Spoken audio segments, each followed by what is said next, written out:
வணக்கம். சிவன் மாந்திரிகம். இந்த மாந்திரிகத்தில் ஏவல் செய்வது இப்படித்தான். ஏவல் ஒரு குடும்பத்தையும் சரி, கணவன் மனைவியாக இருந்தாலும் சரி, நண்பர்களாக இருந்தாலும் சரி, காதலர்களாக இருந்தாலும் சரி, தொழிலில் எவ்வளவு பெரிய வெற்றி பெற்றவங்களாக இருந்தாலும் சரி, இவர்களை, இந்த உறவுகளை, இந்த தொழிலை, வியாபாரத்தை, பிஸ்னஸை, ஒரு மனிதனை சர்வமும் நாசம் செய்வது தான் ஏவல். ஏவல் செய்தால் என்னென்ன பாதிப்புகள் வரும் என்பதை இன்னொரு பதிவில் பார்க்கலாம். எதற்காகன்னு கேட்டீங்கன்னாக்கா, ஏவல் செய்வது இப்படித்தான். ஏவல் செய்யறதுக்கு முதல்ல, ஏவல் என்பது துஷ்ட ஆத்மாக்கள் இல்லை, ஒரு மனிதன் துர்மரணம் அடையணும். ஆணாக இருந்தாலும் பெண்ணாக இருந்தாலும் துர்மரணம் அடைகிறது. அந்த துர்மரணம் அடைந்த அந்த ஆத்மாவை வசியம் செய்வாங்க. வசியம் செய்யறதுக்கு அந்த துர்மரணம் அடைந்த, துர்மரணம் என்னன்னா விஷம் குடித்து இறப்பது, இல்லை தூக்கு போட்டுக்கிட்டு சாகிறது, விபத்து ஏற்பட்டு சாகிறது, இல்லை அற்பாயுள்னு சொல்லுவாங்க. அற்பாயுள்னு கேட்டிங்கன்னாக்கா, ஒரு திருமணம் ஆவறதுக்கு முன்னாடி, திருமணம் ஆன பிறகு முதிர்ந்த வயது இல்லாமல் இளம் வயதிலேயே ஆசைகளும் தேவையும் நிறைவேறாம மரணம் அடைகிறவங்க தான் துர்மரணமாக இருப்பாங்க. அகால மரணம்னு சொல்லுவாங்க. இப்படி இறந்தவங்களை சில மந்திரங்களால், சில எந்திரங்களால், சில வகையான பொருட்களையும் வைத்து அந்த ஆத்மாவை மயானத்திலிருந்து இவங்க வசியம் பண்ணி எடுத்துக்குவாங்க. மாந்திரிகர்கள் செய்வதே மிகவும் கொடியது இதுதான். அந்த துர்மரணம் அடைந்தவங்களுடைய ஆத்மாவை வசியம் செய்து அதை வைத்து ஏவல் செய்வது. சும்மாவே ஏவல் என்பது சர்வசாதாரணமாக யாருக்கும் செய்திட முடியாது. அந்த நிறைவேறாத ஆசைகளால் துர்மரணம் அடைந்தவங்க, அகால மரணம் அடைந்தவங்க கொடூர குணம் கொண்டவங்களாக இருப்பாங்க. ஒருவரை அழிக்கவும் தயங்க மாட்டாங்க, ஒரு குடும்பத்தை நாசம் பண்ணவும் தயங்க மாட்டாங்க. இப்படிப்பட்ட ஒரு குணம் உள்ளவங்களை தான் மாந்திரிகர்கள் தன் வசப்படுத்திப்பாங்க. எப்படி வசியம் படுத்துறாங்க அப்படின்னாக்கா, இறந்தவர்களை அவங்கள கொண்டு போய் எரித்து காடாற்றுவாங்க. காடாற்றுவதற்கு முன்பதாகவே அந்த சாம்பலை தலைப்பகுதியில் இல்லை மார்பு பகுதியிலிருந்து அவங்களுக்கு தெரிந்த வெட்டியான் யாராவது இருந்தால் அவங்ககிட்ட பணம் கொடுத்து அதை மட்டும் எடுத்துக்குவாங்க. அப்படி இல்லாமல் இருந்தால், இதுக்கு முன்னாடி எப்போவோ நூற்றுக்கணக்கான வருஷங்களுக்கு முன்னாடி கன்னி கழியாத பெண், திருமணம் ஆகாத ஆண் இறந்திருந்தா அந்த சடலத்தை எடுத்து போய் குழித்தோயிலம் இறக்கினதா சில மாந்திரிக குறிப்புகள் இருக்கு. அதே மாதிரி தலைச்சம்பிள்ளைகளை செய்ததா மாந்திரிக குறிப்பு இருக்கு. இப்ப எல்லாம் அப்படி செய்தா அரசாங்கத்தால் பல வகையான தண்டனைகளுக்கு உள்ளாவாங்க. அப்படி இல்லாம மந்திரங்கள், அதாவது மந்திர உபாசனன்னு ஒன்று இருக்கு. நம்ம சொல்ற ஒவ்வொரு மந்திரமும் நம்மளுடைய தலையை சுற்றி சுற்றி வந்து கொண்டே இருக்கும். இப்போ சர்வசாதாரணமாகவே ஓம் நமச்சிவாயா என்கின்ற மந்திரத்தை தினமும் 108 முறை யாரெல்லாம் பிரயோகப்படுத்துகிறாங்களோ அவங்களுக்கு பெரிதளவு மாந்திரிக பாதிப்பு வராதுன்னு மாந்திரிக நூல்கள் சொல்லுது. அப்படி இருக்கும்போது அது எந்த திசையில் சொல்லணும், எப்படி சொல்லணும் என்ற விதிமுறை இருக்கு. இதே நமச்சிவாயம் என்கின்ற 5 எழுத்தில் 108 வகையான மாந்திரிகத்தை பயன்படுத்தலான்னு தான் இன்னொரு ஜோதிட நூலும் சொல்லுது. எல்லோருக்குமே மாந்திரிகம் கைவசப்படாது. அப்படி கைவசப்படுகிறவங்க தவறான பாதையில போகாம இருக்கணும். தவறான பாதையில போகாம இருக்கணும்னு சொல்லிட்டு ஏவல் செய்வது எப்படின்னு போறது தவறுதான் கேட்டாக்கா, ஒரு மாந்திரிகத்தில் எதுவெல்லாம் இருக்கு, அது எப்படியெல்லாம் செய்வாங்க, எப்படி செய்தா இந்த பாதிப்புக்கெல்லாம் வரும் என்பதை சொல்ல வேண்டியது ஒரு கடமை. அப்படி இருக்கும்போது துர்மரணம் அடைந்தவருடைய ஆத்மாவை மந்திர மூலியமாக, தகுடு மை மூலியமாக அந்த தகுடில் எழுதக்கூடிய அச்சாரங்கள் வைத்து அதை ஈர்க்க முடியும். அவங்களுடைய பேரு, அவங்களுடைய குலதெய்வம் பேரு, அவங்களுடைய உடை, அவங்களுடைய காலடி மண், இது எல்லாம் இறப்பதற்கு முன் அவங்ககிட்ட இருந்தா அவங்கள ஈஸியா வசம் பண்ணிடுவாங்க. இல்லைன்னா அவங்கள எரித்த சாம்பல் தான் வேணும். இதை கொண்டு வந்து கட்டாயமாக ஒரு உருவ பொம்மை செய்வாங்க. அதாவது சாம்பல் இருந்தால் அதில் செய்வாங்க. இல்லைனாக்கா அவங்களுடைய பேரு, அவங்களுடைய குலதெய்வ பேரு, அவங்களுடைய காலடி மண், துணி ஏதாவது இருந்தால் அதை வச்சு ஒரு ஏவல் செய்யறதுக்குன்னு பல வகையான விதிமுறைகள் இருக்கு. ஏவல் செய்யும் போது மட்டும் எல்லா மண்ணையும் எடுக்கலாம். எட்டி மரத்தினுடைய மண்ணை மட்டும் தொடக்கூடாது. ஏன்னு கேட்டீங்கன்னாக்கா, துஷ்ட ஆத்மாக்களை விரட்டி அடிப்பதில் முதலிடம் பெறுவது எட்டி மரத்து வேறு தான்.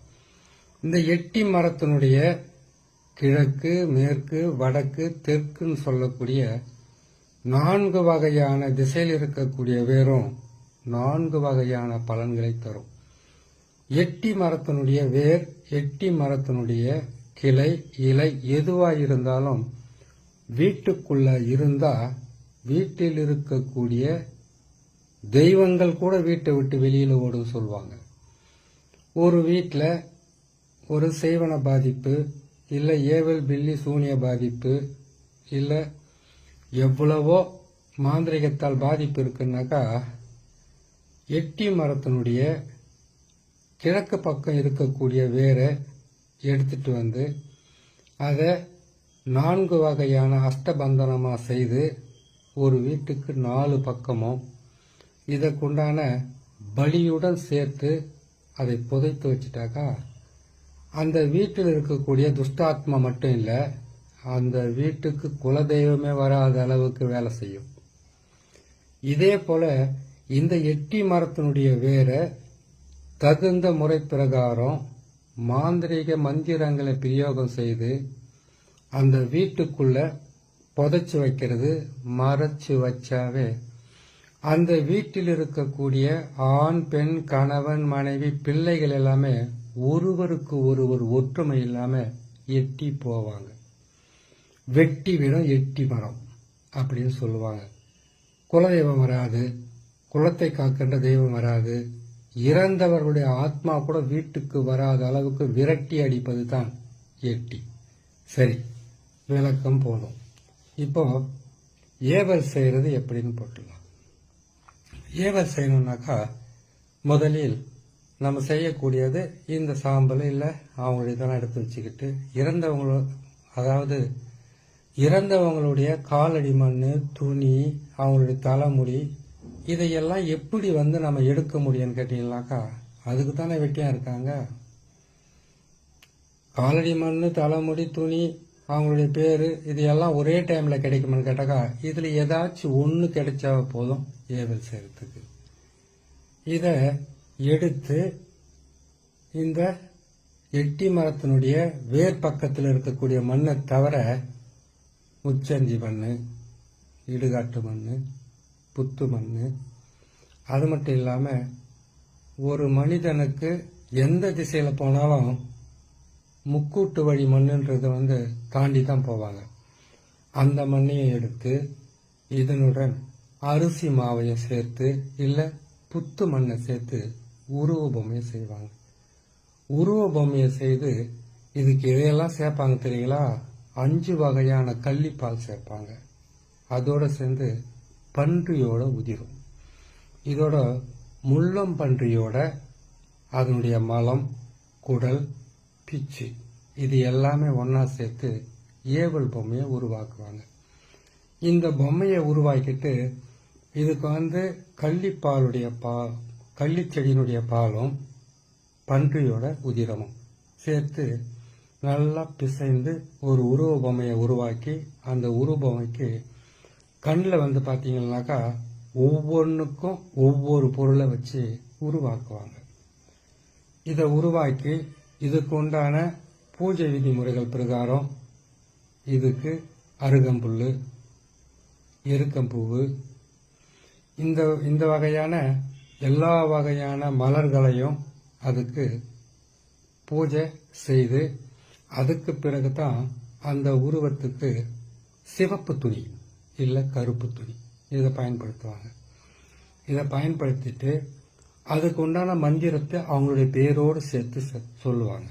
அப்படி சொல்லும்போது அந்த ஏவல் பொம்மைக்கு அந்த ஆத்மானுடைய சக்தி இழுக்கக்கூடிய ஒரு மிகப்பெரிய ஒரு சக்தி வந்துடும். அந்த சக்தி வந்த உடனே தன்னுடைய கட்டுப்பாட்டுக்குள்ள அதை வச்சுப்பாங்க. அதை வச்சு அவங்களுக்கு இதை செய்யணும் இப்படி செய்யணுன்றதெல்லாம் சொல்ல ஆரம்பிப்பாங்க. அதுவும் செய்ய ஆரம்பிக்கும். இது சும்மாவே அந்த ஏவல் பொம்மை செய்திடாது. ஒவ்வொருத்தருக்கும் ஒவ்வொரு ஆசை இருக்கும். ஒருத்தருக்கு நல்லா சாப்பிடணும்னு ஆசை இருக்கும், இறந்த அந்த துஷ்டாத்மாக்கு. இல்லை ஒருத்தரை பழி வாங்கணுன்ற ஆசை இருக்கும். ஒரு சிலருக்கு நல்லா மது அருந்தணுன்ற ஆசை இருக்கும். ஒரு சிலருக்கு நல்லா மாமிசம் சாப்பிடணுன்ற ஆசை இருக்கும். ஒரு சிலருக்கு ஆண் பெண் சேர்க்கை மேல மிகப்பெரிய ஒரு ஈர்ப்பு இருக்கும். ஒரு சிலருக்கு கலகம் மூட்டி வர்றது, சண்டை போடுறது, ரத்த காயங்களை ஏற்படுத்துவது, அப்படின்னு விபத்துக்களை ஏற்படுத்துவது. இதே போல இன்னொருத்தர் துர்மரணம் அடைகிறதுக்கு வழியை காட்டுவது. இப்படியெல்லாம் ஒவ்வொரு துஷ்டாத்மாக்களுக்கும், ஒவ்வொரு அகால மரணம் அடைந்தவங்களுக்கும், துர்மரணம் அடைந்தவங்களுக்கும் கட்டாயமாக ஆசைகள் இருக்கும். அந்த ஆசைகளை இவங்களுடைய வழிக்காக அந்த ஆசைகளை நிறைவேற்றுற மாதிரி அவங்கள பழி வாங்க சொல்லுவாங்க. அதற்கு தேவையானது ஒவ்வொருத்தருக்கும் ஒரு ஆசை இருக்குன்னு சொன்னோம் இல்லையா. இப்போ இந்த அகால மரணம் அடைந்தவங்க, துர்மரணம் ஏற்பட்டவங்களுக்கு எப்படியாப்பட்ட ஆத்மாக்களாக இருந்தாலும் அவங்க உணவை உட்கொள்ள முடியாது. ஆனா அதனுடைய வாசனைகளையே அவங்களால நுகர முடியும். அந்த வகையில் அவங்களுக்கு மது, மாமிசம், அப்புறமா அவங்களுக்கு தேவையான வாசன திரவியங்கள், அவங்களுடைய ஆசைகளை தெரிந்து அந்த ஏவலை செய்ய சொல்லுவாங்க. ஒரு குடும்பத்தில் கணவன் மனைவியை பிரிக்கணுமா, இந்த ஆத்மாக்களை ஏவல் விடுவாங்க. இதை எப்படி ஏவல் விடுவாங்கன்னு கேட்டீங்கன்னாக்கா, முதல்ல முழுமையாக சொல்லிடுறேன். இந்த துஷ்ட ஆத்மாக்கு என்ன தேவையை பார்த்து மது, மாமிசம், அதுக்கு உண்டான சுருட்டு, பீடி, அதுக்கு உண்டான உதிரம், இது எல்லாமே படையலாக போட்டு அதுக்கு பிறகு இந்த துஷ்ட ஆத்மாக்கு என்னவெல்லாம் தேவைன்றதை இவங்க தெரிஞ்சு வச்சுக்கிட்டு கணவன் மனைவியை பிரிக்கணுமா, குடும்பத்தை சர்வ நாசம் செய்யணுமா, தொழிலை உருப்படாத அளவுக்கு செய்யணுமா, நல்லா இருந்த ஒரு பிஸ்னஸை முற்றிலும் தலைகீழாக மாற்றணுமா, ஒரு குடும்பத்தை தனித்தனியாக பிரிக்கணுமா, சேர்ந்து இருக்கிற எந்த உறவாக இருந்தாலும் பிரிக்கணுமா, எப்பேற்பட்ட ஆளா இருந்தாலும் அவங்கள பல வகையில் பாடாப்படுத்துவது தான் ஏவல் செய்கிறது. இந்த ஏவலை இப்படியெல்லாம் செய்வாங்க. இந்த ஏவல் 8 வகைப்படும். இந்த 8 வகையில இது சொல்றது பாத்தீங்கன்னாக்கா 2% மட்டும்தான் இப்ப சொல்றது. மீதி கொடுமையா இருக்கும், சர்வசாதாரணமா இருக்கும். ஒவ்வொரு பதிவிலும் ஒவ்வொரு ஏவலை பத்தி நம்ம சொல்லலாம். இப்போ இந்த ஏவலை பொறுத்த வரைக்கும் ஒரு குடும்பத்தை இவங்க நாசம் பண்ணணும்னு நினைச்சாங்கன்னாக்கா செம்பு தகடு இல்லைன்னா இரும்பு தகடு, இந்த தகட்டில் 6 வகையான கோடுகளை கிழித்து அந்த 6 வகையான கோட்லையும் 8 வகையான எழுத்துக்களை போடுவாங்க. நசி நசி, பிரி பிரி, மசி மசினெல்லாம் எழுதுவாங்க. எழுதிட்டு இதுக்கு என்ன பண்ணணும்னு கேட்டிங்கன்னாக்கா பல வகையான சுத்திகரிப்பு செய்துட்டு உதிரத்தாலையும் சுத்திகரிப்பு செய்துட்டு அதுக்கு பிறகு என்ன செய்வாங்கன்னு கேட்டிங்கன்னாக்கா அவங்களுடைய பேரையெல்லாம் அந்த மந்திர எழுத்துக்களோட சேர்த்து இவங்களெல்லாம் இன்னாரே இப்படியெல்லாம் அழிக்கணுன்ற பேரை எழுதி அந்த ஏவல் பொம்மையுடைய மார்பு பகுதியில் கால் பகுதியில் செய்கிறது ஒன்று இருக்குது, முழங்கால் பகுதியில் செய்கிறது ஒன்று இருக்குது, இடுப்பு பகுதியில் செய்கிறது ஒன்று இருக்குது, மறைமுகஸ்தானத்தில் செய்ய வேண்டிய பலன் ஒன்று இருக்குது, வயிற்றில் செய்கிறது ஒன்று இருக்குது, மார்பகத்தில் செய்கிறது ஒன்று இருக்குது, புஜத்தில் செய்கிறது ஒன்று இருக்குது, 2 கையிலையும் செய்கிறது ஒன்று இருக்குது, கழுத்தில் செய்கிறது ஒன்று இருக்குது, வாய் வழியாக வாய்க்கட்டு போகிறதுக்கு உண்டான வழி இருக்குது. அதே போல் கண்களை கட்டுறது, தலைப்பகுதியை வச்சு உயிரை வாங்கிறது, இப்படியெல்லாம் பல வகையில் இருக்குது.